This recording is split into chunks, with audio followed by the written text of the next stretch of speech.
Episode 756। Ali Taimur ये समझ नहीं पाया था कि राइमा कॉफ़ी पीने के बाद कमज़ोरी में कैसे मुब्तला हो गई थी। उसने उसे बेडरूम में पहुंचा दिया था, फिर उसके साथ रहना चाहता था, लेकिन वो तन्हाई चाहती थी, किसी डॉक्टर को भी बुलाना नहीं चाहती थी। इसलिए वो उसे बेडरूम में छोड़कर दूसरे बेडरूम में आ गया था। वो बेखबर था उसकी लाइल्मी में ख्यालखानी करने वाले राइमा के साथ क्या सलूक कर रहे थे। वो नहीं जानता था, लेकिन ये जानता था कि उसकी वाइफ राइमा एक पुरस्कार औरत है। वो उसे सहरज़दा करके रखती है। उसने तनवीमी अमल के जरिए उसकी पिछली जिंदगी भुलाती है और दावे से कहती है, तुम्हारी पिछली जिंदगी के बारे में जानने वाला इतनी बड़ी दुनिया में कोई नहीं है, सिर्फ मैं हूं। अली ने दिल में कहा, यह औरत खुदाई दावा कर रही है कि मेरे मुताल्लिक कुछ नहीं जानती है, जबकि खुदा सब कुछ जानता है। उसने ये सोचने के लिए आंखें बंद की और सांस रोक ली कि खुदा मुझे जानता है, और जब वो जानता है तो मुझे मेरी पहचान जरूर बताएगा। आज नहीं तो कल बताएगा। उसके बताने के अंदाज निराले हैं, और जब वो आलमुल गैब आगही देता है तो दुनिया हैरान रह जाती है। ये समझ नहीं पाती कि एक पागल होशमंद कैसे हो गया और एक सहरज़दा शख्स तिलिस्मात की तारीकियों से कैसे निकल आया। ये कुदरती सच्चाई राइमा की समझ में भी नहीं आई। जब उसने अली के दिमाग में जाने की कोशिश की तो सोच की लहरें वापस आ गईं। यह हैरानी की बात थी। वो यही जानती थी कि एडी फिशर योगा का माहिर नहीं है, और जब नहीं है तो उसने सांस कैसे रोक ली, ये खुद अली तैमूर नहीं जानता था। उसने खुदा से लौ लगाने के लिए सांस रोक ली थी। वो एडी फिशर नहीं था, वो जॉन कॉर्लो नहीं था। उसकी बुनियाद अली है। उसे बाबा साहिब के दायरे से रूहानियत का दर्स हासिल होता रहा था। वो रूहानियत उसकी रगों में लहू की तरह दौड़ रही थी। ये आलमुल गैब की तरफ से मिलने वाली आगही पहले मरहले में खुद अली तैमूर समझ नहीं पाया था। ये आगही उस वक्त हासिल हुई जब वो राइमा के साथ बड़े मुल्क के एक बड़े शहर में था। इस आगही का असर यह हुआ कि उसे सांस रोककर अल्लाह से लौ लगाने में रूहानी सुकून मिला, और कुछ ऐसा लगा जैसे राइमा के शहर से वक्ती तौर पर निजात मिल गई है। वो बहुत पहले से राइमा पर शुबा करता आ रहा था, अपनी और उसकी हकीकत मालूम करना चाहता था। जब उसे सांस रोकने और खुदा पर भरपूर एतमाद करने से वक्ती तौर पर निजात पाने का एहसास हुआ, तो वो हर रात तन्हाई में योगा का अमल करने लगा और इबादत के तौर पर दिल ही दिल में कहने लगा, या खुदा मुझे इल्म दे, सच्चाई की पहचान दे। मेरे माबूद, जब तू मेरे अंदर रहता है तो मुझे मेरे अंदर से बाहर निकाल। मैं खुद को देखना और पहचानना चाहता हूं। ये अली तैमूर का मामूल बन गया था। वो हर रात तन्हाई में खुदा को पुकारता था। उस रात जब राइमा के कमजोर दिमाग में जे मॉर्गन, एल्पा, दानियाल, पास्को रोड, फ्रीजर और जॉन लमूटा आते जाते रहे थे, तो वो अपने बेडरूम में आंखें बंद किए सांस रोके जैसे इबादत में मसरूफ था। ऐसे ही वक्त उसे ये ख्याल आया, राइमा कमजोरी महसूस कर रही है। वो इतनी कमजोर है कि खुद बिस्तर तक चलकर न जा सकी। मैंने उसे बिस्तर पर पहुंचाया। ऐसी हालत में वो ख्याल खानी नहीं कर सकेगी, मेरी निगरानी नहीं कर सकेगी। मुझे इस मौके से फायदा उठाकर अपनी बेहतरी के लिए कुछ करना चाहिए। जहानत कहती थी, बेहतरी इसी में है कि ऐसी औरत से दूर हो जाए जो उसे अपने ज़ेरे असर रखती है। यह अंदेशा था कि वो दिमागी तवानाई हासिल करने के बाद फिर उसके दिमाग में आएगी और उसे अपने पास आने पर मजबूर कर देगी। अली ने सोचा, खुदा जानता है कि उसे दिमागी तवानाई कब हासिल होगी। जब तक हालात मेरे मवाफिक रहें, मुझे उससे निजात हासिल करने की कोशिश करना चाहिए। जिहाद करने से ही निजात के रास्ते मिलते हैं। हाथ पर हाथ रखकर बैठने वाले आखिरकार बैठे ही रह जाते हैं। वो सांस रोक के सोच रहा था। फिर उसने आहिस्ता आहिस्ता सांस ली। दिमाग रोशन हो रहा था और अंदर हौसले मचल रहे थे। वो उठकर खड़ा हो गया। वो तंजीम वाले मुल्क आने के बाद ये देखता आ रहा था कि यहाँ फौजी अफसरान राइमा को बहुत अहमियत दे रहे हैं। वो लोग उसे अली के साथ एक बंगले में ले गए थे। फिर उस बंगले के चोर रास्ते से दूसरे शहर की रिहाइशगाह में ले आए थे। अब वो राइमा के साथ जिस रिहाइशगाह में था, वहां फौजी पहरेदार या दूसरे सिक्योरिटी गार्ड्स नहीं थे। अंदर सिर्फ 2 मुसल्ला सिपाही, एक अफसर था। अफसर ने राइमा से कहा था, हम यहाँ बंगले के चारों तरफ मुसल्ला पहरेदार रखेंगे, तो दुश्मन जासूसों को पता चल जाएगा कि तुम्हें यहाँ छुपा कर रखा गया है। इसलिए बंगले के इहाते में सिर्फ 3 खूंखार कुत्ते रहेंगे। रात को यहाँ कोई कदम नहीं रख सकेगा। अली ने अपने बेडरूम का दरवाज़ा खोला। दरवाजे पर मुसल्ला सिपाही खड़ा हुआ था। उसने पूछा, क्या चाहते हो? अली ने कहा, मेरे कमरे के टीवी में कुछ गड़बड़ है, प्लीज़ इसे चेक करो। सिपाही कमरे में आया तो अली ने उसे दबोच लिया। एक घूंसा उसके सर पर मारा। उसके हाथ पांव ढीले पड़ गए। वो फर्श पर गिरकर बेहोश हो गया। अली तैमूर ने हैरानी से अपने खूंसे को देखा। उसे याद नहीं था कि वाटसो रॉकी ने उसे फौलाद बना दिया है। वो अपने बेडरूम से बाहर आ गया।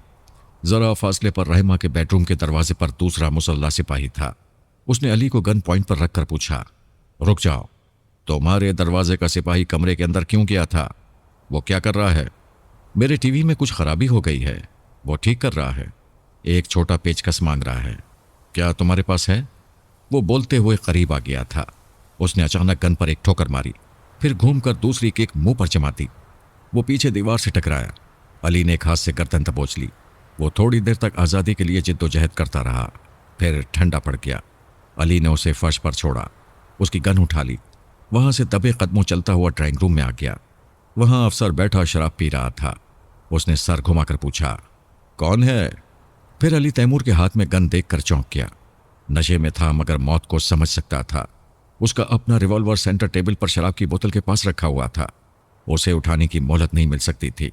उसने कहा, मिस्टर फिशर, ये क्या हिमाकत कर रहे हो? हमें नुकसान पहुंचाकर बंगले से बाहर जा सकोगे, लेकिन इस शहर और इस मुल्क से बाहर कैसे निकलोगे? तंजीम वाले, इंटेलिजेंस और पुलिस वाले बहुत होशियार हैं। अकल से काम लो और अपने कमरे में जाकर आराम करो। वो सेंटर टेबल के पास आ गया। गन फेंक कर उसने रिवॉल्वर उठा लिया। फिर शराब की बोतल अफसर की तरफ बढ़ाते हुए बोला, इसे चंद सेकंड्स में पी जाओ और खाली कर दो। इनकार करोगे तो गोली मार दूंगा। अफसर ने बोतल ली, फिर रिवॉल्वर को देखा। कुछ कहना चाहता था। अली ने रिवॉल्वर की नाल उसकी कनपट्टी से लगा दी। वो बोतल खोलकर अपने मुंह से लगाकर गटागट पीने लगा।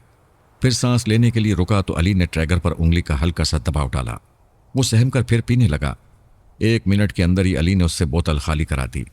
खालिस विस्की ने उसके अंदर आग भर दी थी। वो चकराकर सोफे पर गिरा, फिर वहां से लुढ़कता हुआ फर्श पर आकर चारों शाने चित हो गया। उसने 3 पहरेदारों को बेकार कर दिया था। अब 3 कुत्ते रह गए थे। वो तेजी से चलता हुआ बेडरूम में आ गया। वहां से एक तकिया उठाया और फिर बरामदे में आकर देखा। वो खूंखार कुत्ते टहल रहे थे। उसे देखकर गुर्राने लगे। उसने रिवॉल्वर को तकिए से लपेटकर फायर किया। एक फायर, फिर दूसरा फायर। दोनों कुत्ते जो उस पर लपकने आ रहे थे, लॉन की घास पर गिरकर कुछ देर तड़पते रहे, फिर हमेशा के लिए साकित हो गए। तकिए ने साइलेंसर का काम किया था। फायरिंग की आवाज़ बराए नाम उभरी थी। उसने बंगले के अंदर आकर मुख्तलिफ कॉरिडोर और कमरों से गुजरकर पिछले हिस्से का दरवाज़ा खोला। बंगले के पिछले इहाते में एक कुत्ता भौंक रहा था। तीसरी गोली ने उस आवाज़ को भी हमेशा के लिए ख़त्म कर दिया। अब रास्ता साफ था। कोई उसे रोकने वाला नहीं था। वो इस रिहाइशगाह से निकलकर कहीं भी जा सकता था, लेकिन कोई बात खटक रही थी। वो सोचता हुआ अपने बेडरूम में वापस आ गया। फिर खटकने वाली बात समझ में आ गई। वो वॉशरूम में आया। वहां उसके उतारे हुए कपड़े एक तरफ रखे हुए थे। तंजीम वाले जासूस कुत्तों को वो कपड़े सुंघाकर वहां पहुंच जाते जहां भी वो छुपा होता। वो तमाम कपड़े लेकर किचन में आया, फिर गैस के चूल्हे में उन सबको जलाकर राख कर दिया। वो बज़ाहिर एक सीधा सादा सा सहरज़दा रहने वाला एडी फिशर था, लेकिन लाशऊर में जो जहानत और गैर मामूली सलाहियतें छुपी हुई थीं, वो बेख्तियार उसके अमल के दौरान जाहिर होती थीं। और ऐसा इसलिए था कि लैला ने उसकी शख्सियत तब्दील करते वक्त उसकी तमाम खूबियों और सलाहियतों को बहाल रखा था। उसने रिहाइशगाह को छोड़ने से पहले रिवॉल्वर को एक तरफ फेंक दिया। यह भी उसकी ख़ानदानी आदत का एक हिस्सा था। मैं, सोनिया, पारस और अली तैमूर कभी अपने पास हथियार नहीं रखते थे। ज़रूरत के वक्त दुश्मनों ही के हथियार इस्तेमाल करते थे, फिर उन्हें फेंक देते थे। उस वक्त रात के 10 बजे थे। तंजीम वाले ख्याल खानी करने वाले जे मॉर्गन और एल्पा ज़्यादा अहमियत राइमा को दे रहे थे। गोल्डन प्रिंस ने कहा था, राइमा के चोर ख्यालात पढ़ने से एडी फिशर के मुताल्लिक भी बहुत कुछ मालूम हो जाएगा। फिर ये यकीन था कि एक अफसर और 2 सिपाही मुसल्ला हैं और इहाते में 3 खूंखार कुत्ते हैं। न कोई बंगले के अंदर जा सकता था, न वहां से बाहर निकल सकता था। और वो ये भी जानते थे कि एडी फिशर को राइमा ने अपने जेर असर रखा है। वो तनवीमी अमल की सलाखें तोड़कर राइमा को छोड़कर नहीं जाएगा। उसने सोच लिया था, पनाह लेने के लिए बैतुल मक़दस जाएगा। वहां पहुंचकर वो खुदा से पूछना चाहता था, मैं कौन हूं, यहूदी, ईसाई या मुसलमान? वो रिहायशी इलाके की गलियों से निकलकर एक शाहराह पर पहुंच गया। बेशुमार गाड़ियां आती जाती दिखाई दे रही थीं। रेस्टोरेंट और तफरीगाहों में अच्छी खासी रौनक थी। दुकानों के साइन बोर्ड से पता चला कि वो एक शहर है जो 2 बड़े शहरों के दरमियान मगरिबी साहिल पर था। पता नहीं ट्रेन किस वक्त वहां से गुजरती थी। बस और टैक्सी के जरिए भी वो जा सकता था, लेकिन बस या टैक्सी का अड्डा कहाँ है ये मालूम नहीं था। वो सोचता हुआ एक बार के सामने आ गया। वहां बड़े अमीर कबीर लोग होश में अंदर जा रहे थे और मदहोश होकर बाहर आ रहे थे।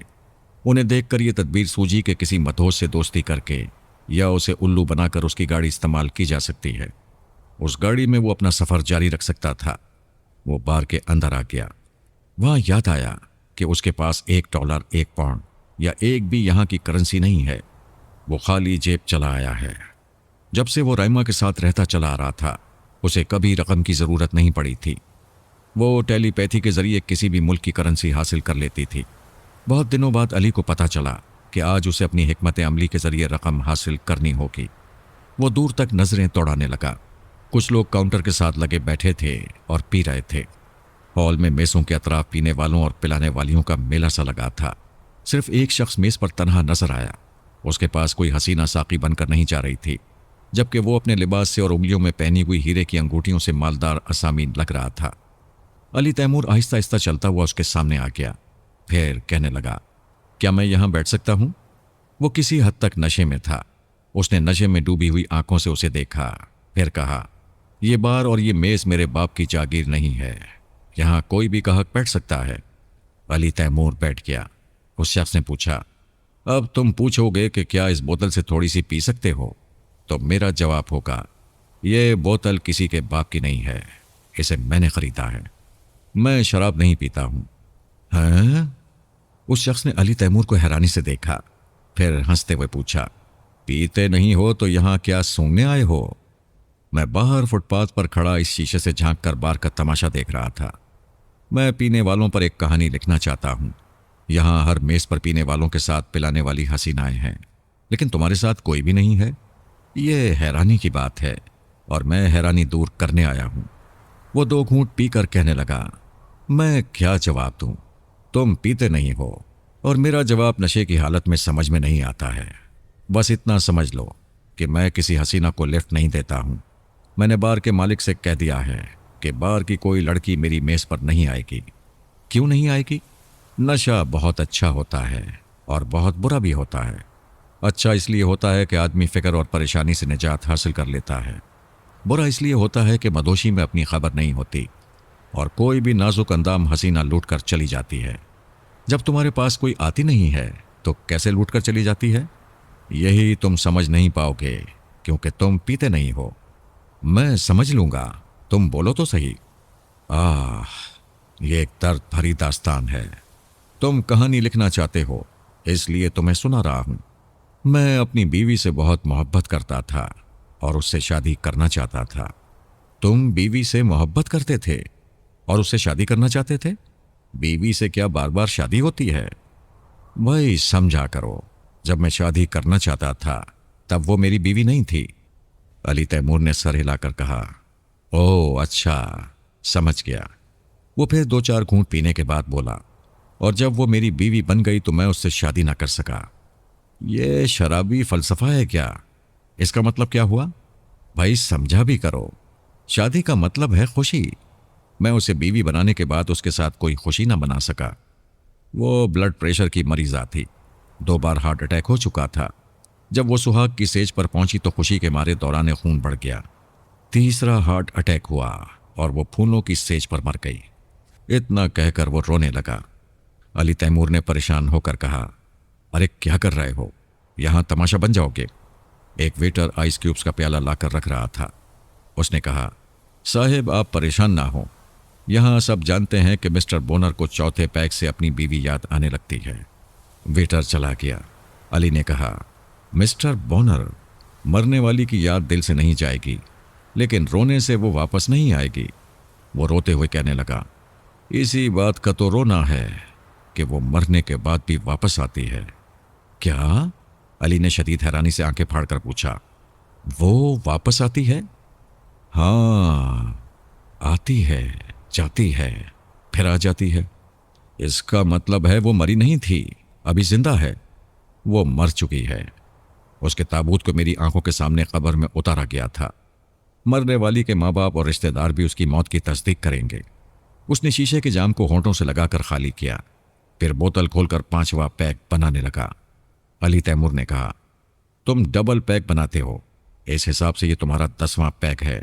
बस करो, तुमने बहुत पी ली है, तुम्हें कुछ तो होश में रहना चाहिए। मैं होश में हूं और तुम्हें अपनी सच्ची दर्दनाक कहानी सुना रहा हूं। मैं साबित कर दूंगा कि वो मर चुकी है और ये भी साबित कर दूंगा कि वो मुझसे मिलती है। अब तुम मेरे साथ चलो, मैं तुम्हें उससे मिलवाऊंगा। फिर तुम्हें यकीन आएगा कि वो मुझसे सच्ची मोहब्बत करती है। कब्र से निकलकर मेरे पास चली आती है। मैं तुम्हारी वाइफ से जरूर मिलूंगा। उसे कब मिलाओगे? मैंने कहा ना, अभी मिलाऊंगा, जरा सब्र करो। वो गटागट पीने लगा। एक ही सांस में जाम खाली हो गया। फिर वो अपनी जगह से उठा, लड़खड़ा गया। मेज का सहारा लेकर झुकते हुए कहने लगा, मैं नशे में नहीं हूं। अगर तुमने ज्यादा पी ली है तो आओ, मुझे थाम लो, मैं तुम्हें संभाल कर ले चलूंगा। अली तैमूर ने उसे थाम लिया, फिर सहारा देकर बार से बाहर जाने लगा। वो बुड़बुड़ा रहा था। दरअसल उसे मिलने की खुशी बर्दाश्त नहीं होती। अभी वो मिलेगी, ये सोचकर मुझे नशा आ जाता है, वरना मैं नशे में नहीं हूं। वो दोनों बार से बाहर आ गए। बोनर ने एक सफेद कार के पास आकर कहा, तुम पिछली सीट पर बैठो, मैं अगली सीट अपनी वाइफ के लिए खाली रखता हूं। लेकिन वो है कहाँ? जरा सब्र करो और आराम से बैठो। वो पिछली सीट पर बैठ गया। उसे उस शहर तक जाने के लिए गाड़ी की जरूरत थी और वो गाड़ी उसे मिलने वाली थी।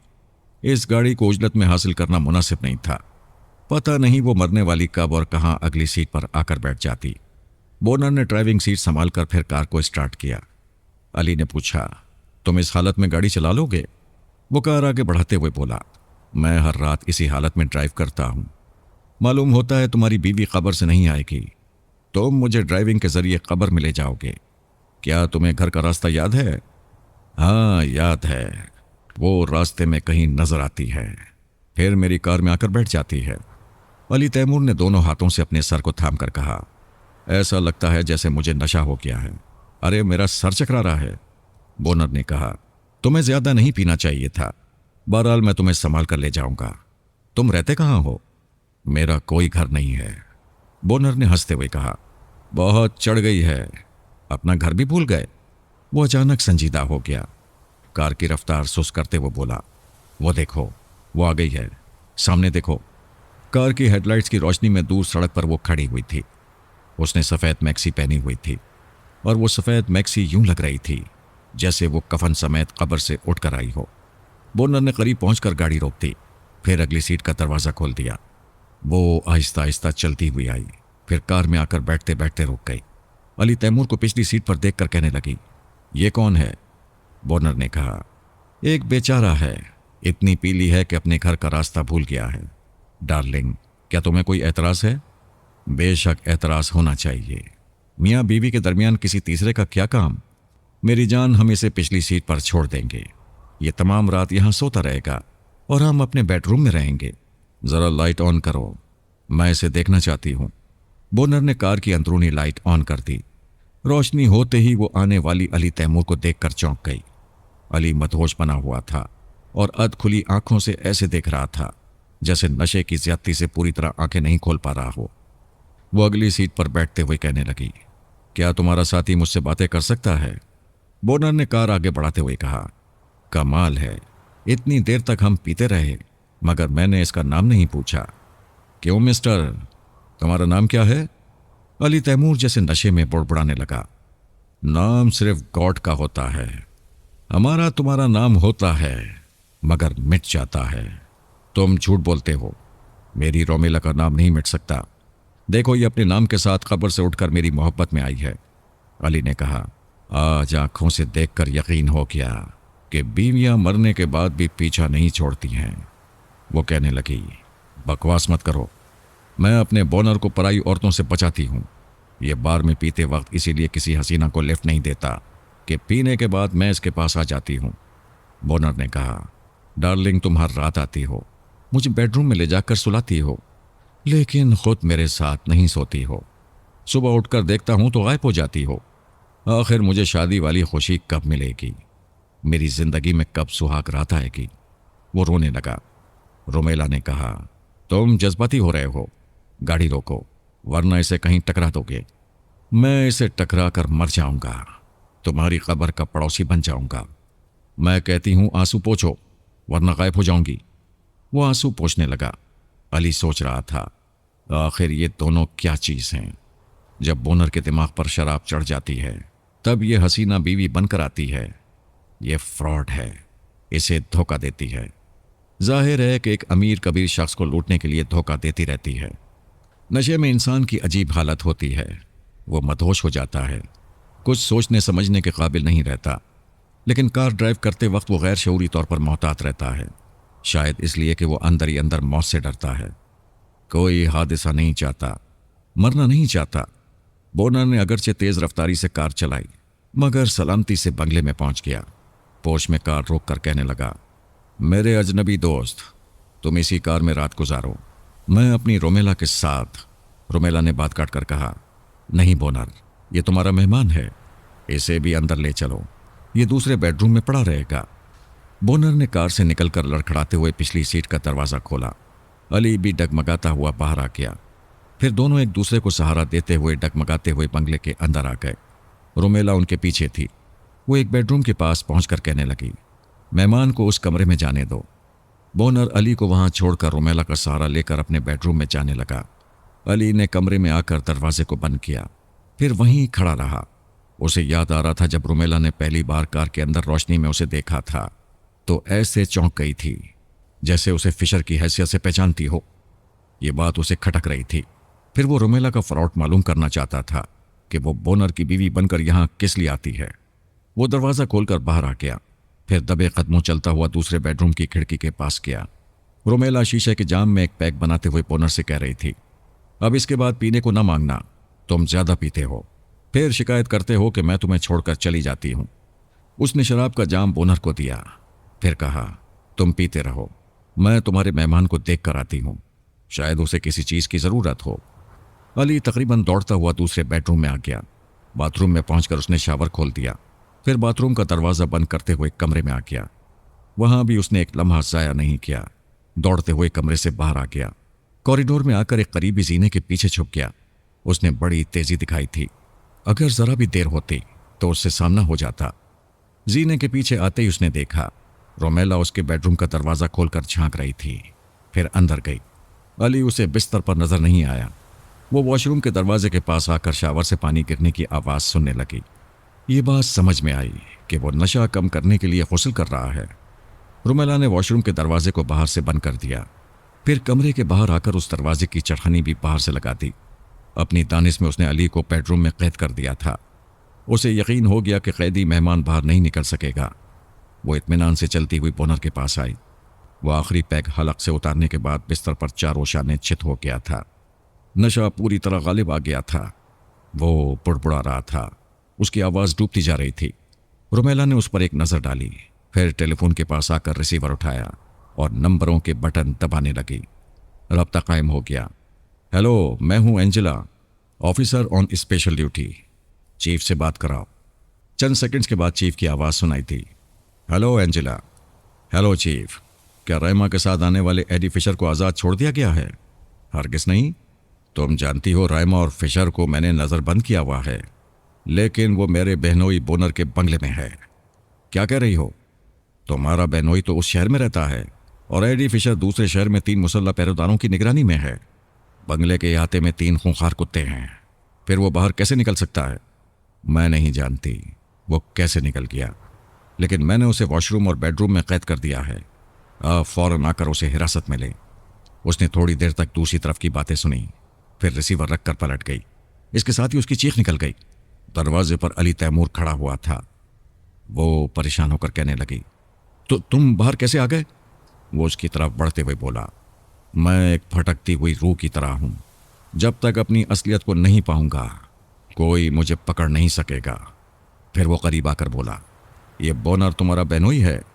फिर तुम इसे धोखा क्यों दे रही हो? मेरा बहनोई एक बच्चे की तरह मासूम है। हम नहीं चाहते कि यह हसीन औरतों के फरेब में आए। मैं अपनी बहन से बड़ी हद तक मुशाबे हूं। ये नशे में मुझे अपनी बीवी रोमेला समझता है और होश में रहे तो मुझसे मुतासिर नहीं होता। मैं चाहती हूं ये मुझसे शादी कर ले, लेकिन मेरी बहन मरने के बाद भी इसके हवास पर छाई हुई है। ये होशमंदी में किसी से शादी नहीं करेगा, अलबत्ता नशे में बहकता है, इसलिए मैं रोमेला बनकर इससे बचाती हूं। तुम अपने बहनोई की बेहतरी चाहती हो, तुम दिल की अच्छी होगी, लेकिन मेरे लिए बुरी क्यों हो? क्या मुझे गिरफ्तार कराना चाहती हो? मैं ऐसा नहीं करूंगी तब भी तुम इस मुल्क में कहीं छुप कर नहीं रह सकोगे। यहाँ की पुलिस, इंटेलिजेंस और फौज से बचकर नहीं जा सकते।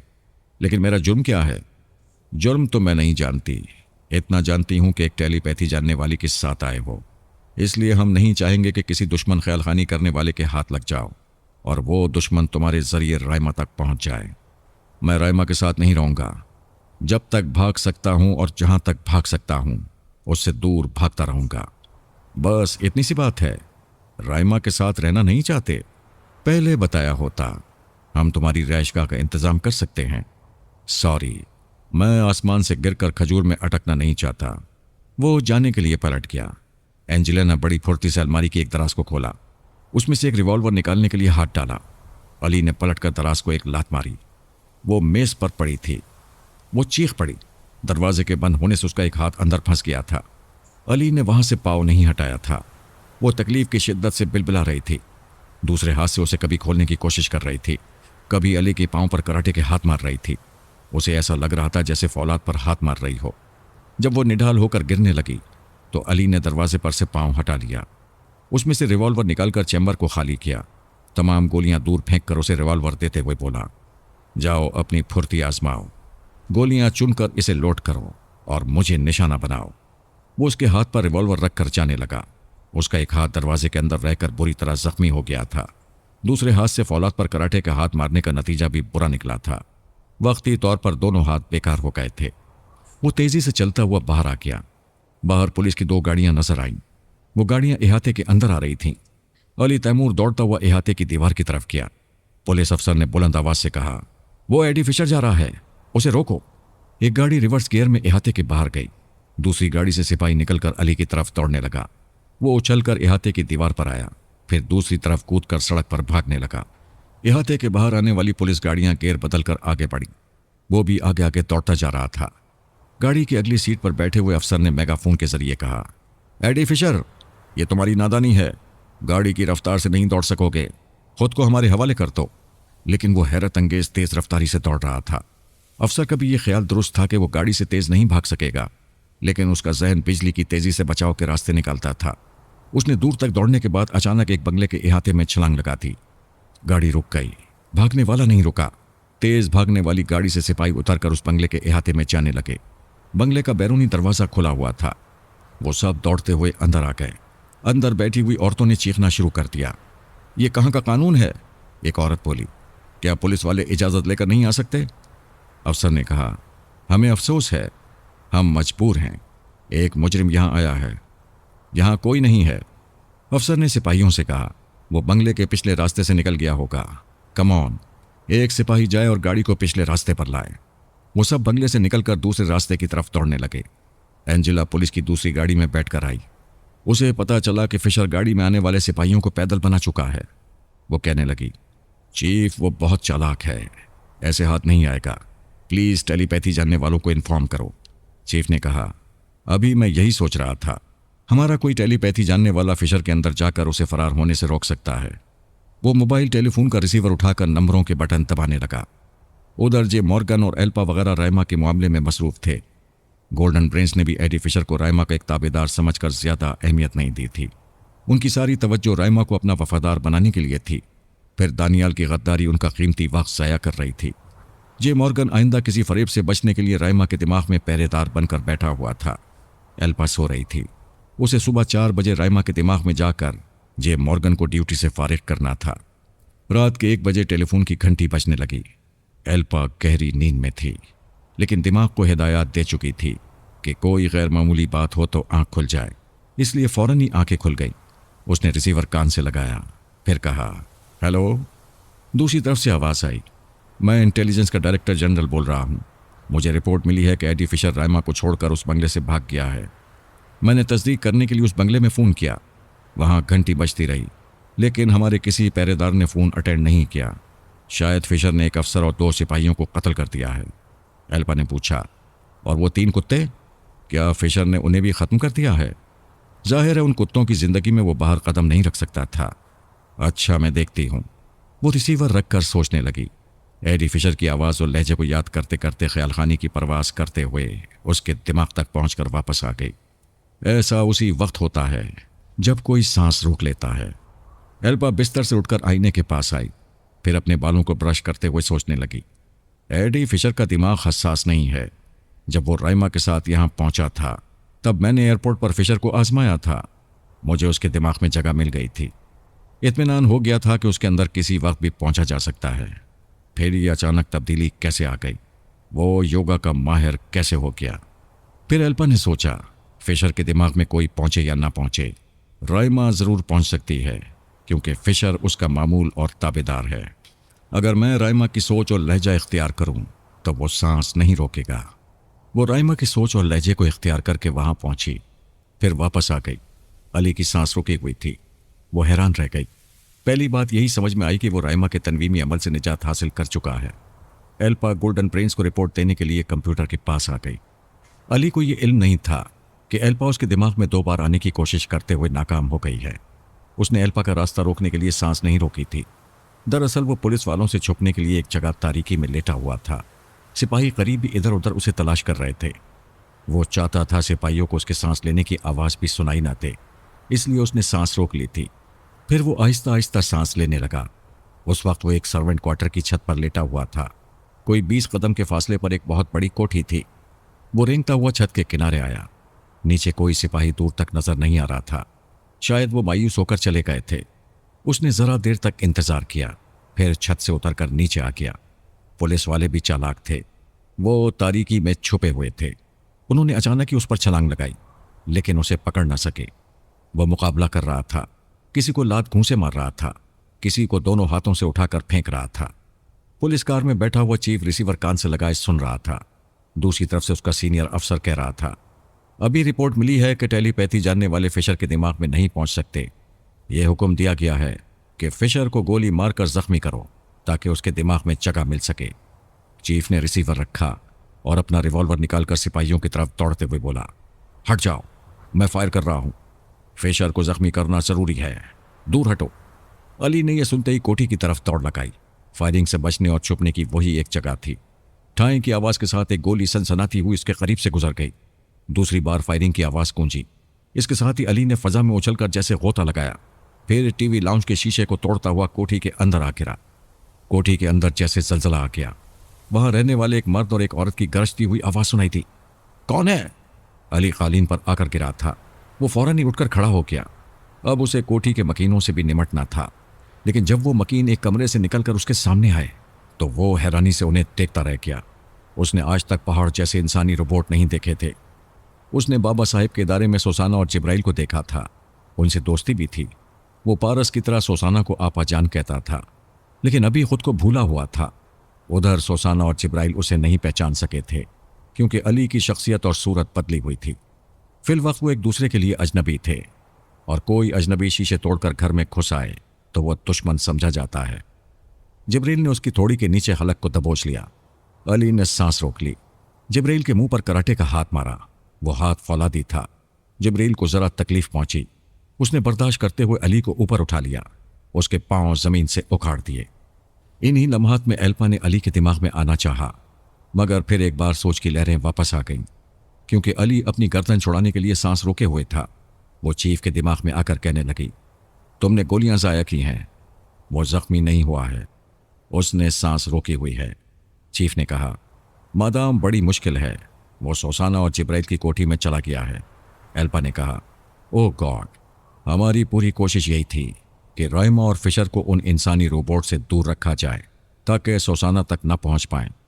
कहाँ वो शहर और कहाँ ये शहर। वो कमबख्त फिशर एक तवील फासला तय करके फराद के आलाकारों के घर में घुस गया है। उसे किसी भी तरह वहां से निकालो। यस मादाम, मैं सिपाहियों के साथ कोठी के अंदर जा रहा हूं। वो सिपाहियों के साथ कोठी के दरवाजे की तरफ जाने लगा। अली ने जिब्राइल के शिकंजे में अपने हाथ ढीले छोड़ दिए। सांस तो पहले ही रोकी हुई थी। जिब्राइल ने समझा कि उसका दम निकल गया है। उसने अली को एक तरफ फेंक दिया। वो फर्श पर गिरते ही उछलकर खड़ा हो गया। जिब्राइल ने उसे मुर्दा समझा था। मुर्दे ने फजा में उछलकर उसके सीने पर एक फ्लाइंग किक मारी। वो पीछे की तरफ लड़खड़ाकर टीवी से टकराया। अपना तवाजुन बरकरार न रख सका। टीवी के साथ फर्श पर गिर पड़ा। सोसाना दिलचस्पी से ये मुकाबला देख रही थी। वो हैरानी से कहने लगी, ताज्जुब है, मैं पहली बार तुम्हें किसी के मुकाबले में गिरते हुए देख रही हूं जिब्रील। जिब्रील ने कहा, ओ सोसाना, तुमने ये नहीं देखा कि इस जवान ने मास्टर वॉट्सन रोकी के अंदाज में किक मारी है? ट्रेनिंग के दौरान जब मास्टर हम दोनों पर हमले करता था तो हम संभल नहीं पाते थे। सोसाना ने अली को तारीफी नजरों से देखा, फिर जिब्रील से कहा, ऐसा है तो तुम तमाशा देखो, मैं इससे मुकाबला करूंगी। वो मुकाबले के लिए डट गई। अली ने दोनों हाथ उठाकर कहा, प्लीज मुझे दुश्मन न समझो, मैं एक दुश्मन टेलीपैथी जानने वाली के शिकंजे से निकलने के लिए पनाह लेने आया हूं। अगर तुम दोनों तंजीम वाले हो तो मुझे मजबूरन यहां से भी भागना होगा, और अगर तंजीम वाले नहीं हो तो फॉर गॉड सेक मेरी मदद करो, मैं भी तुम्हारे किसी काम आ सकता हूं। सोसाना और जिब्रील ने एक दूसरे को सवालिया नजरों से देखा, फिर बोली, क्या चाहते हो? कॉल बेल की आवाज सुनाई देने लगी। अली ने कहा, यहां की पुलिस मुझे गिरफ्तार करने आई है, जबकि मैंने कोई जुर्म नहीं किया है। अगर तुम मुजरिम नहीं हो तो तुम्हें कोई हाथ नहीं लगाएगा, आओ हमारे साथ चलो। अली उनके साथ बैरूनी दरवाजे की तरफ जाने लगा। कॉल बेल की आवाज वक्फे वक्फे से आ रही थी। अली ने पूछा, क्या वो तुम्हारे कहने से मुझे गिरफ्तार नहीं करेंगे? जिब्रील ने कहा, हम उन्हें समझाएंगे, वो बातों से नहीं समझेंगे तो लातों से जरूर समझ लेंगे। उसने दरवाजे के पास आकर उसे खोला। बाहर इंटेलिजेंस का चीफ, एक पुलिस अफसर और कई सिपाही खड़े हुए थे। चीफ ने अपना कार्ड दिखाकर कहा, मैं इंटेलिजेंस डिपार्टमेंट का चीफ हूं। ये जवान एडी फिशर तुम्हारे घर का शीशा तोड़कर अंदर आया है, हम इसे गिरफ्तार करने आए हैं। सोसाना ने पूछा, क्या हमारे घर का शीशा तोड़ने और यहां घुस आने के जुर्म में गिरफ्तार करना चाहते हो? अफसर ने कहा, यह वाकई जुर्म है, आप भी मानती हैं? मानती हूं, और इस जवान की गलती को मुआफ करती हूं। हमारी मुआफ़ी के बाद यह मुजरिम नहीं रहा, लिहाजा इसे गिरफ्तार न करो। अफसर ने चीफ को देखा, फिर कहा, मादाम तुम मुआफ़ कर सकती हो, मगर यह हमारा भी मुजरिम है। हमें उम्मीद है तुम कानून के तकाजे पूरे करने से हमें नहीं रोकोगी। जिब्रील ने कहा, इसने हमारे घर में पनाह ली है, लिहाजा हम भी कानून के तकाजे पूरे करने के लिए इसका जुर्म मालूम करेंगे। मिस्टर जिब्रील, तुमने वादा किया था कि हमारे मुल्की मामलात में मुदाखलत नहीं करोगे। बेशतर मुल्की मामलात राज में रहते हैं, ये जवान हमारे एक राज से ताल्लुक़ रखता है, तुम्हें अपने वादे का पाबंद रहना चाहिए। जिब्रील ने अली से पूछा, क्या तुम्हारा ताल्लुक़ इस मुल्क से है? उसने इनकार में सर हिलाकर कहा, मैं बड़े मुल्क से आया हूँ और मुझे यहाँ आए हुए 24 घंटे भी नहीं हुए हैं। जिब्रील ने अफसर से कहा, जब यह तुम्हारे मुल्क से ताल्लुक़ नहीं रखता है तो तुम्हारे मुल्की मामलात से कैसे ताल्लुक़ रखता है? ये गैर मुल्की जासूस है, हमारे मुल्क को नुकसान पहुँचाने आया है। यह झूठ है। रायमा नामी एक औरत ने मुझे टेलीपैथी और तनवीमी अमल के जरिए अपना ताबेदार बना लिया है, मेरे जहन से मेरी पिछली ज़िंदगी भुला दी है। जब मैं अपने आप को नहीं पहचानता हूँ तो इस मुल्क के खिलाफ क्या खाक जासूसी करूँगा? चीफ ने कहा, मिस्टर जिब्रील, ये झूठ बोल रहा है, हम अपने ख्याल खानी करने वालों के जरिए इसे झूठा साबित कर देंगे। सोसाना ने कहा, हमारे ख्याल खानी करने वाले भी दूध का दूध और पानी का पानी कर देते हैं, इसलिए अपने टेलीपैथी जानने वालों को जहमत न देना। ये जवान झूठा और फरेबी साबित होगा तो हम खुद इसे तुम्हारे हवाले कर देंगे। उसी वक्त लैला ने जिब्रील के अंदर आकर कोड वर्ड्स अदा किए, फिर कहा, मैं दूसरी जगह मसरूफ़ हूँ, सिर्फ खैरियत मालूम करने आई हूँ। हाँ, हम खैरियत से हैं। ये नौजवान तनाज़े का बाइस बना हुआ है, ये तंजीम वालों से भागकर हमारे पास पनाह लेने आया है। ये अफसरान इसे गिरफ्तार करके ले जाना चाहते हैं। लैला ने पूछा, ये जवान कहाँ से आया है? क्या नाम है इसका? नाम है एडी फिशर, और कहता है किसी रायमा ने तनवीमी अमल के जरिए इसकी याददाश्त गुम कर दी है। लैला ने खुश होकर कहा, ओ खुदाया, तेरा लाख लाख शुक्र है।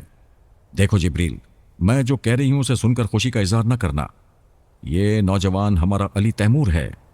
जिब्रील ने हैरानी से अली को देखा। सोसाना पुलिस अफसर से बातें कर रही थी।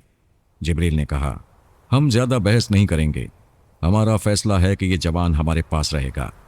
अगर तुम लोग फौरन वापस न गए तो एक एक की गर्दन तोड़ दूंगा। चीफ ने कहा, हाँ, हम जा रहे हैं, हमारे बड़े तुमसे निमट लेंगे। जाने से पहले एक वार्निंग सुन लो, इस जवान के दिमाग में तुम्हारा कोई टेलीपैथी जानने वाला ना आए। हमारे ख्यालखानी करने वाले हमें बाखबर रखेंगे। अगर कोई छुप कर आएगा और इसे नुकसान पहुंचाएगा तो जवाबन तुम्हारा जो नुकसान होगा उस पर तुम्हारे तमाम अकाबरीन मातम करते रह जाएंगे। Now get lost. जिब्रील ने दरवाज़ा बंद कर दिया। बंद दरवाजे के बाहर पुलिस वालों के कदमों की आवाज़ सुनाई दे रही थी। वो वापस जा रहे थे। जिब्रील दरवाजे के पास से पलटकर सोसाना के पास आ गया। फिर कहने लगा, याद है इस नौजवान ने मास्टर रोकी के अंदाज में मुझे फ्लाइंग किक मारी थी? हाँ याद है, मगर तुम याद क्यों दिला रहे हो? इसलिए कि यह तुम्हारा दूसरा भाई अली तैमूर है। क्या? सोसाना ने हैरानी से चीख कर अली को देखा। लैला अली के दिमाग में कह रही थी, बेटे तुम सही जगह पहुंच गए हो, मैं जल्द ही तुम्हारी पिछली जिंदगी याद दिलाऊंगी। उसने पूछा, तुम कौन हो? मैं तुम्हारी माँ हूं, मेरा नाम लैला है। अभी इससे ज्यादा ना पूछना। मैं इस बात का इंतजाम करने जा रही हूं कि राइमा और दूसरे दुश्मन टेलीपैथी जानने वाले खामोशी से तुम्हारे अंदर पहुंचकर तुम्हें नुकसान ना पहुंचाएं। मैं जल्दी आऊंगी। ये सामने तुम्हारी बहन सोसाना है।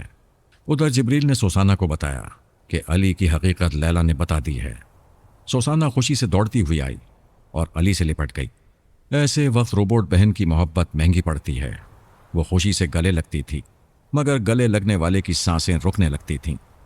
ऐसे वक्त पारस भी सोसाना से दूर भागता था, लेकिन अली अनजाने में फंस गया था। बचाव की एक ही सूरत थी, उसने सांस रोक ली। ये योगा के माहिर जानते हैं कि सांस रोकने से कुव्वत बर्दाश्त में इजाफा हो जाता है। वो सांस रोककर बहन की पहलवानी मोहब्बत को बर्दाश्त कर रहा था। दूसरी तरफ अनजाने में फ़ायदा भी पहुंच रहा था। एल्पा फिर उसके दिमाग तक आई थी और सांस रोकने के बाइस उसकी सोच की लहरें वापस चली गई थीं।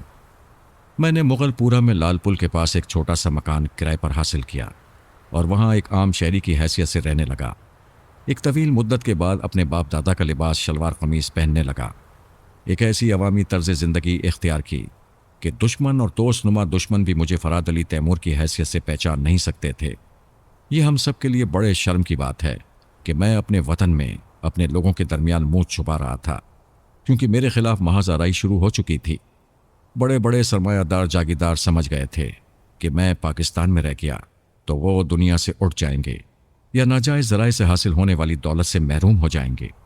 उन्होंने मुल्क के बड़े बड़े अखबारात में मेरे खिलाफ बयानात शाया कराने की कोशिशें की, लेकिन अखबारात के ज़िम्मेदार मालिकान ने कहा, मिस्टर फराद अली तैमूर एक फ़िक्शन, एक ख्याली किरदार है। अगर वो हकीकत है और वो इस मुल्क में है तो कानून के मुहाफ़िज़ उसे गिरफ्तार करें। अदालत तस्दीक करे कि वो एक जिंदा किरदार है तो अपने अखबारात में अच्छा खासा मवाद शाया करेंगे। रेडियो और टीवी वालों ने भी मुझे एक जिंदा किरदार तस्लीम करने से इनकार कर दिया था। अगरचे पिछले दिनों बैनुल-अक़वामी नशरियाती इदारे ने मुझे और सोनिया को टीवी स्क्रीन पर पेश किया था और फरहाद विलेज के भी मनाजिर पेश किए थे, लेकिन ये इस बात का सबूत नहीं था कि वही फरहाद पाकिस्तान में है। अगर कोई फ्रांस के फरहाद विलेज में रह रहा है तो यह मुल्क से बाहर का मामला है। अपनी बहन शाहीना के दरवाजे पर मैंने अवामी अदालत लगाई थी। उस दरवाजे के सामने राजा सफदर अली, उसका एक जवान बेटा और तंजीम वालों का एक एजेंट जान शेरबाज मौत के घाट उतारे जा चुके थे। जिन पुलिस अफसरान और आला ओहदेदारान के सामने मेरा केस था, उन्होंने मेरे खौफ से ये रिपोर्ट पेश की थी कि वो तीनों पाकिस्तान के बदतरीन दुश्मन थे। उन्हें किसी ने कत्ल नहीं किया था, उन्होंने खुदकुशी की थी। जो साहिबान इख्तिदार थे, उन्हें मुझसे और मुझे उनसे कोई शिकायत नहीं थी। अपोजिशन वाले भी मुझे अपना हामी बनाकर मेरी टेलीपैथी के जरिए हुक्मरान पार्टी की कमजोरियां साबित करना चाहते थे। अगर अपोजिशन अवाम की हिमायत से हुकूमत बना ले तो हम उनके वफादार रहेंगे। ये जमहूरियत का तकाजा है। जो हुकूमत कर रहे हैं उन्हें 5 बरस तक काम करने दिया जाए। वो नाकाम होंगे तो अगले इंतखाबात में अवाम उन्हें कुर्सी से उतार देंगे। मैं ख्याल खानी के जरिए पारस के पास आ गया।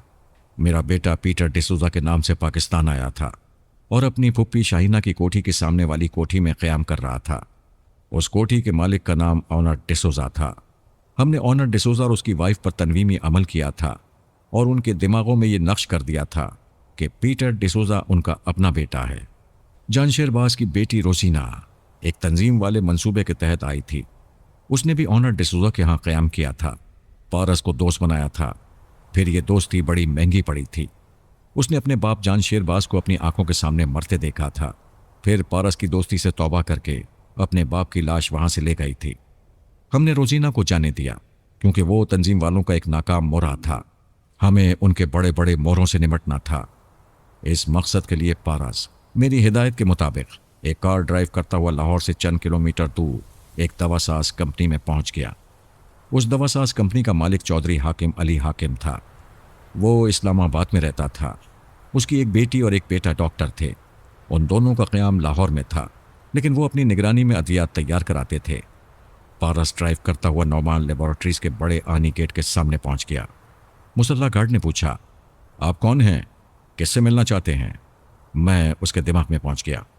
पारस ने कहा, मैं एक मेडिकल ऑफिसर हूं, मेरा नाम आमिर हसन है।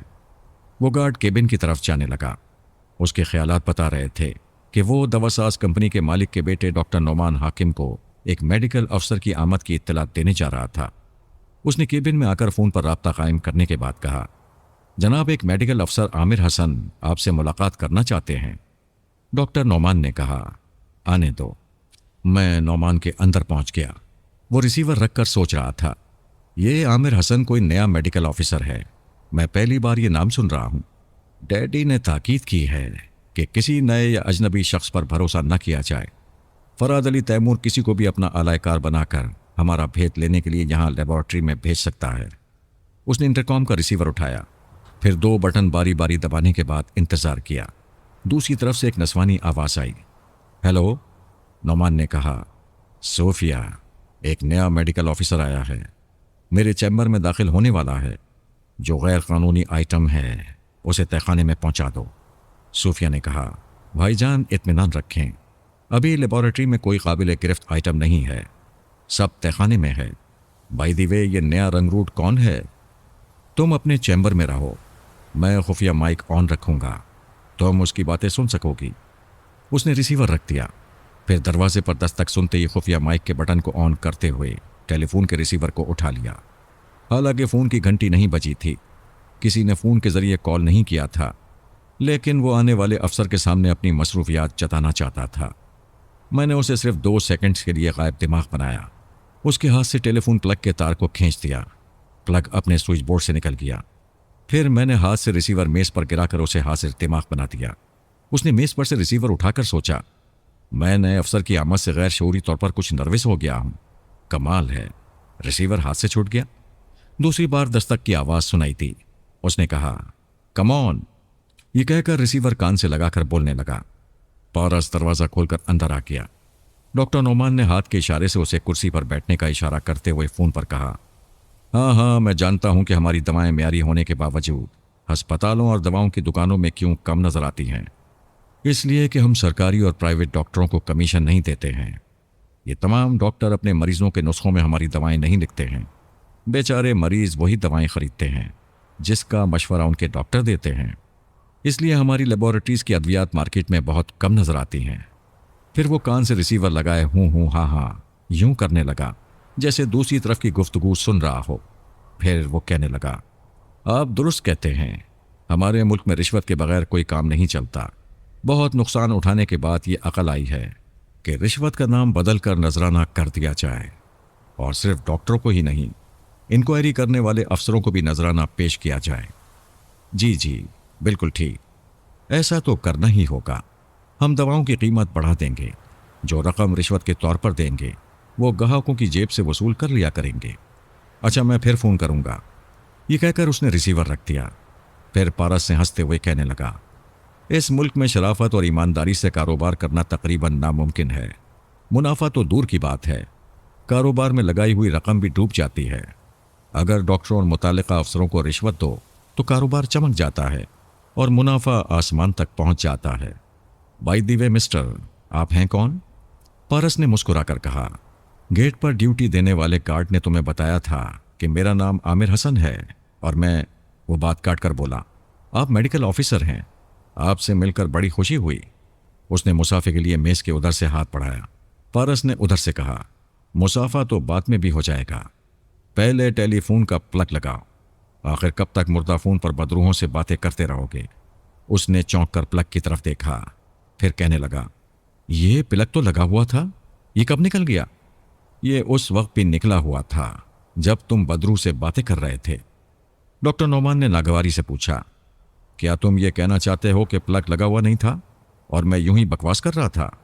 तुम बकवास नहीं कर रहे थे, फ़ोन के बहाने मुझ जैसे नए अफसर को समझा रहे थे कि अगर मैं रिश्वतखोर हूं तो मुझे यहां से माकूल रकम मिलती रहेगी, और अगर ईमानदार हूं तो मुझे मालूम हो जाएगा कि आज तक तुमने किसी को रिश्वत नहीं दी।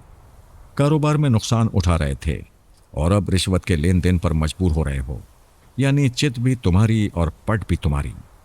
वो हिचकिचाते हुए बोला, देखिए आप मुझे गलत समझ रहे हैं। मुझे वो फ़ोन का प्लग सही समझा रहा है। उसी वक्त सूफिया चैम्बर का पिछला दरवाज़ा खोल कर आई और आते ही स्विच बोर्ड से दूर पड़े हुए प्लग को देखा।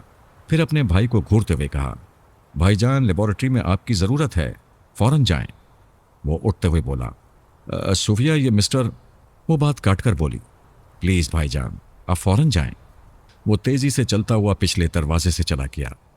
सूफिया पारस को गहरी नज़रों से देखती हुई रिवॉल्विंग चेयर के पास आई। फिर वहां बैठकर कहने लगी, कौन हो तुम? वो मुस्कुरा कर कहने लगा, ये पूछकर तुम अपने भाई की तरह गलती कर रही हो। वो खुफिया माइक जो इस मेज के नीचे है, उसका तार ढीला होकर झूल रहा था। जब मैं यहां आकर बैठा तो ये माइक झूलते हुए मेरे पांव से आकर लगा। ये देखो।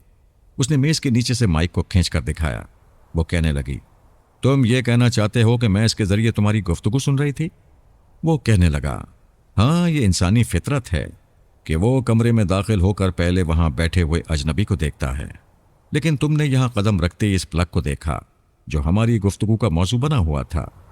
वो कुर्सी की पुष्ट से टेक लगाकर बोली, तुम्हें मेडिकल ऑफिसर नहीं जासूस बनना चाहिए था, और तुम्हें डॉक्टर नहीं मिस ब्यूटी क्वीन कहलाना चाहिए था।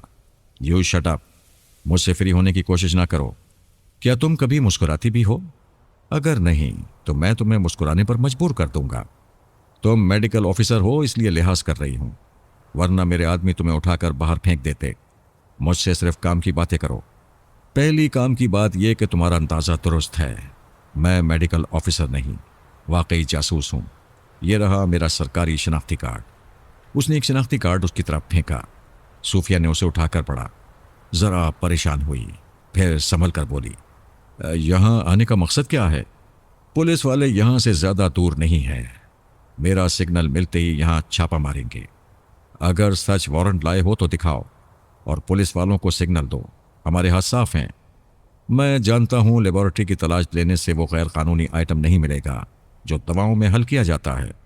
जब जानते हो कि कुछ नहीं मिलेगा तो क्या रिश्वत का माल कमाने आए हो?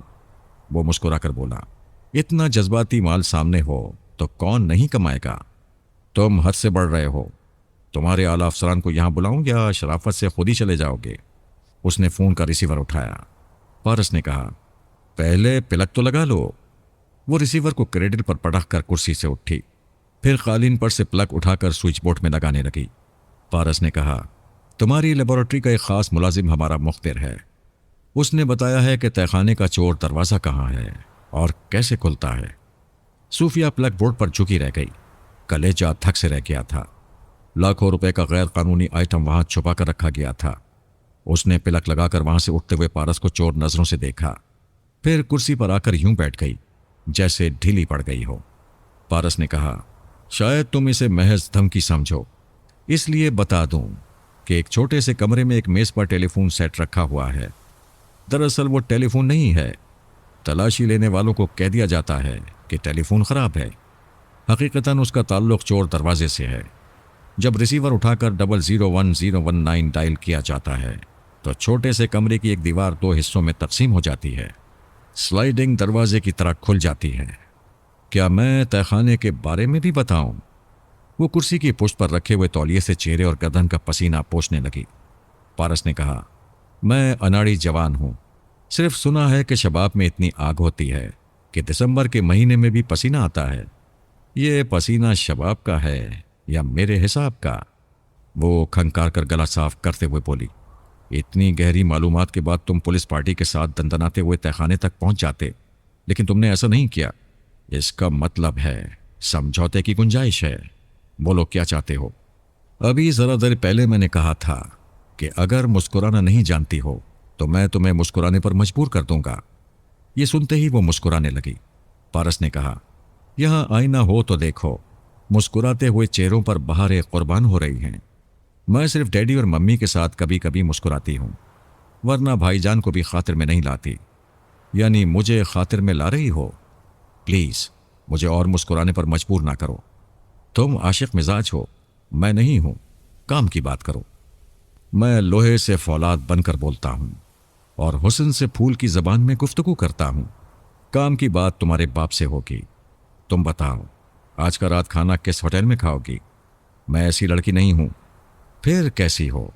शरीफ, नेक और पाकीज़ा? क्या मरने के बाद सीधी जन्नत में जाओगी? अद्वियात में अफ्यून और अल्कोहल मिलाकर मरीजों को गहरी नींद सुलाकर, उन्हें वक्ती तौर पर मरज की तकलीफ से निजात दिलाकर और दायमी तौर पर नशे का आदी बनाकर तुम जन्नत का सर्टिफिकेट हासिल कर रही हो। क्यों इज्जतदार बन रही हो?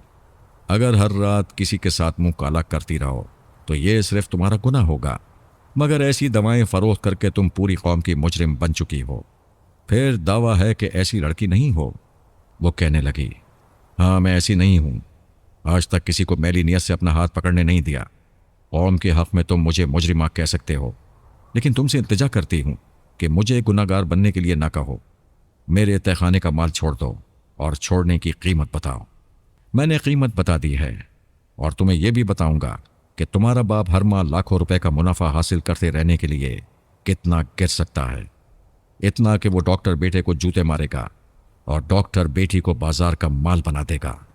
फिर वो कुर्सी से उठकर कहने लगा, तुम्हारे सामने मेरा शनाख्ती कार्ड पड़ा हुआ है। यह सबूत है कि मैं सरकारी जासूस हूं, लेकिन नहीं हूं। सूफिया ने उसे चौंक कर सवालिया नजरों से देखा। वो बोला, यहां लेबोरेटरी में तहखाने का राज बताने वाला कोई मुखबिर नहीं है। वो कुर्सी से उठकर बोली, फिर तुम्हें चोर दरवाजे का इल्म कैसे हुआ? वो खामोशी से पलटकर दरवाजे की तरफ जाने लगा। सूफिया ने बड़ी फुर्ती से दराज खोलकर रिवॉल्वर निकालते हुए कहा, रुक जाओ वरना गोली मार दूंगी। वो दरवाज़ा खोलकर बोला, तहखाने के राजदार को यहां से जिंदा नहीं जाना चाहिए, गोली मार देना चाहिए। लेकिन रिवॉल्वर खाली है। उसने बाहर जाते हुए दरवाजे को बंद कर दिया। सूफिया ने जल्दी से रिवॉल्वर को चेक किया। वो खाली था। दराज में झांक कर देखा, वहां गोलियां पड़ी हुई थीं। वो जल्दी जल्दी रिवॉल्वर को लोड करने लगी। बाहर कार स्टार्ट होने की आवाज आ रही थी। उसने फौरन ही इंटरकॉम का बटन दबाकर बैरूनी गेट के मुसल्ला गार्ड से राब्ता किया। वो कहना चाहती थी कि गार्ड गेट ना खोले, कार में जाने वाले को पकड़ ले। वो भागना चाहे तो उसे गोली मारते, लेकिन राब्ता कायम होते ही उसने कहा, गेट खोल दो, मिस्टर आमिर हसन बाहर जा रहे हैं। वो रिसीवर रखकर रिवॉल्वर लिए तेजी से चलती हुई दरवाज़ा खोलकर बरामदे में आ गई। दूर आनी गेट खुल गया था और पारस ड्राइव करता हुआ बाहर जा रहा था। तब उसे याद आया कि उसे मुसल्ला गार्ड से कहना कुछ था और वो कुछ और कह गई थी। तीर कमान से निकल गया था। वो जाने वाला हाथ नहीं लग सकता था, लेकिन जासूस ना होते हुए भी पुलिस में मुखबरी कर सकता था। तहखाने में रखा हुआ लाखों का माल पकड़वा सकता था। अब दानिशमंदी यही थी कि तेजी से तहखाने का माल किसी दूसरी जगह मुंतकिल किया जाए। वो दौड़ती हुई अपने भाई डॉक्टर नौमान की तरफ जाने लगी। जब वो पारस से गुफ्तगू कर रही थी, तब मैंने उसके भाई को आला कार बनाया था। उसने छोटे कमरे में जाकर मखसूस नंबर डायल किए थे। चोर दरवाजे को खोला था, फिर पेट्रोल लेकर तहखाने में गया था। वहां उसने अफीम के तमाम पैकेट्स और अल्कोहल कनस्तरों पर पेट्रोल छिड़क दिया। फिर तहखाने के फर्श से चोर दरवाजे तक पेट्रोल की धार बनाता हुआ आया। उसके बाद माचिस की तीली जलाकर अंदर फेंक दी और चोर दरवाजे को खुला छोड़कर छोटे कमरे से बाहर आ गया। जब सूफिया दौड़ती हुई भाई की तरफ आ रही थी, तभी शोर सुनाई दिया। लेबोरेटरी में काम करने वाले भाग रहे थे और आग आग कहते जा रहे थे। एक असिस्टेंट ने सूफिया से कहा, तहखाने में आग लगी है, जहन्नुम के शोले भड़क रहे हैं, उसे कोई बुझा नहीं सकता, आप फायर ब्रिगेड को फ़ोन करें। वो पलटकर दौड़ती हुई अपने दफ्तरी कमरे की तरफ जाने लगी। वहां नौमान पहले ही पहुंचा हुआ था। उसने मेरी मर्जी के मुताबिक टेलीफोन का तार काट दिया था। सूफिया ने दफ्तरी कमरे में पहुंचकर रिसीवर उठाया, फिर कान से लगाकर फायर ब्रिगेड के नंबर डायल करना चाहा। पता चला फ़ोन खामोश है। वो दौड़ती हुई नौमान के दफ्तर ही के कमरे में आई। वहां भाई ने बताया कि फ़ोन नाकाबिल इस्तेमाल है। वो बेजान सी होकर कुर्सी पर बैठ गई। चंद लम्हों तक मेज के दूसरी तरफ भाई को तकती रही और सोचती रही। फिर फजा में घूंसा दिखाकर बोली, आई हेट यू, मैं तुम्हारा सर तोड़ दूंगी, तो मैं जिंदा नहीं छोड़ूंगी। नौमान ने हैरानी से पूछा, मैंने क्या किया है? मुझे गुस्सा क्यों दिखा रही हो? मैं तुम्हें नहीं, उस बदमाश को कह रही हूं। उसे कैसे मालूम हुआ कि यहां तहखाना है और तहखाने में लाखों रुपए का गैर कानूनी माल रखा हुआ है? उसके यहां से जाते ही आग कैसे लग गई? टेलीफोन बेकार कैसे हो गया? क्या वो कोई जादूगर था? वो कहते कहते चौंक गई, फिर मेज पर हाथ मारकर बोली, वो फरहाद अली तैमूर था। फरहाद? नौमान ने सहम कर कहा, डैडी ने कहा था हम होशियार रहें। फरहाद अली तैमूर किसी वक्त भी हमारा मुहासबा कर सकता है, हमारा कारोबार तबाह कर सकता है, हमें कंगाल बना सकता है। सूफिया ने पूछा, क्या तुमने अपना रिवॉल्वर खाली रखा था? नहीं, वो पूरी तरह लोड था। क्या तुमने टेलीफोन का प्लग हटाया था? नहीं, मैं हैरान हूं कि वो कैसे अलग हो गया था। यह भी हैरानी की बात है कि तहखाने में अचानक आग लग गई, और यह भी समझ में न आने वाली बात है कि हमारे दोनों टेलीफोन बेकार हो गए ताकि फायर ब्रिगेड वाले वक्त पर न पहुंच सकें, और ये सारी जादूगरी सिर्फ टेलीपैथी के जरिए हो सकती है। डॉक्टर नोमान ने उठते हुए कहा, हम करीबी फैक्ट्री या पब्लिक कॉल ऑफिस से डैडी को फ़ोन कर सकते हैं। सूफिया भी उठकर खड़ी हो गई। जब वो बाहर निकले तो फायर ब्रिगेड की एक गाड़ी अहाते में आ रही थी। लेबोरेटरी इंचार्ज ने किसी दूसरी जगह से फ़ोन करके आग बुझाने वालों को बुला लिया था। वो बहन भाई अच्छी तरह समझ गए थे कि आग बुझ जाएगी, मगर एक पैसे का माल भी सलामत नहीं रहेगा।